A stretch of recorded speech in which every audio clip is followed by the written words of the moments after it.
ابھی مجھے ایک پیغام موصول ہوا کہ مجلس کو فضائلی انداز میں پڑھیے، ہمیں آپ کے موضوع کی سمجھ میں نہیں آ رہی. تو ایسا سب مومنات کی طرف سے ہے، تو میں مجلس کا مزاج بدل دیتی ہوں. کل پرسوں آپ نے دیکھا ہی فضائلی انداز میں پڑھا ہے، تو مشکل بات نہیں ہے میرے لیے پڑھنا، لیکن موضوع کے اہداف کچھ یہ بھی ہیں کہ میسج آپ تک کنوے ہونا چاہیے. عمل کیا کرنا ہے، ان فضیلتوں سے جو نتیجہ برآمد ہو وہ آپ کی زندگی میں کیسے شامل ہو، یہ ضروری ہے. اس بات کو شامل ہونا ضروری ہے. ایک مرتبہ بلند ترین آواز میں صلوات دوں.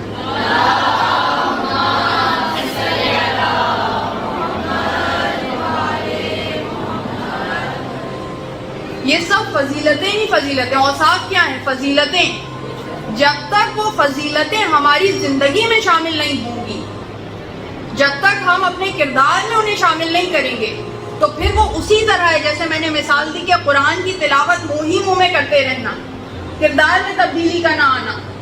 یہ بھی تو ناطق قرآن ہے، یہ بھی تو ناطق قرآن ہے. علی اگر کتابی شکل میں ہے تو قرآن ہے، علی اگر کتابی شکل میں ہے تو قرآن ہے، اور قرآن اگر انسانی شکل میں ہے تو علی ہے.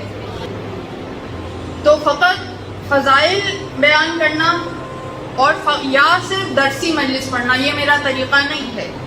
پیغام بھی ساتھ ہو، فضائل بھی ساتھ ہو. ان فضائل سے کیا نتیجہ نکل رہا ہے، وہ زندگیوں پہ کیسے اندر آمد اس کا ہوتا ہے، یہ ضروری ہے.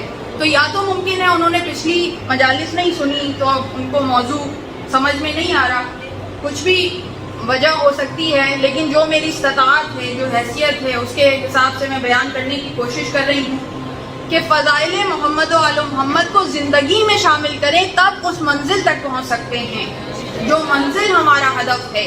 کہ جیسا مومن مولا ہمیں بنانا چاہتے ہیں ویسے ہم کیسے بن سکتے ہیں کہ کسی ایک فضیلت کو ہر مہینے اپنے اندر شامل کریں. جب یہ 12 مہینے 12 اماموں سے جو منسوخ کیا آپ نے، یہ 12 مہینے گزریں گے تو آپ کے اندر 12 ایسے اوصاف جمع ہو جائیں گے جو ایک گلدستہ بن جائے گا، جس کی خوشبو سے فقط آپ کی زندگی معطر نہیں ہوگی، آپ کے ارد گرد جتنے لوگ ہیں ان کی زندگی بھی معطر ہوگی. اور یہ میں نہیں کہہ رہی کہ فقط 12 پہ ہی اکتفا کرنا ہے. اگلا سال شروع ہوا، اب 12 میں اور گلوں کا اضافہ کرنا شروع کیجیے. 12 کا 24، 24 کا 36. یہ تو وہ ہستیاں ہیں جن کے اوصاف ختم ہو ہی نہیں سکتے، اور ظاہر ہے آپ بھی کوئی بس کمال پہ نہیں حاصل کر لیں گے، پریکٹس درکار ہے ان کو. اور یہ نہیں ہے کہ پچھلا بس چھوڑ دیا اگلے کو اپنانے کے لیے، نہیں، وہ بھی پریکٹس میں ہے، وہ بھی ساتھ ساتھ چل رہا ہے. تو جب سالوں سال گزرتے چلے جائیں گے اور آپ کے گلدستے میں وہ گل شامل ہوتے چلے جائیں گے کہ جنہیں کبھی خزاں کا منہ دیکھنا نہیں پڑتا، ان گلوں پہ کبھی خزاں نہیں آتی، یہ ہمیشہ بہار میں رہتے ہیں.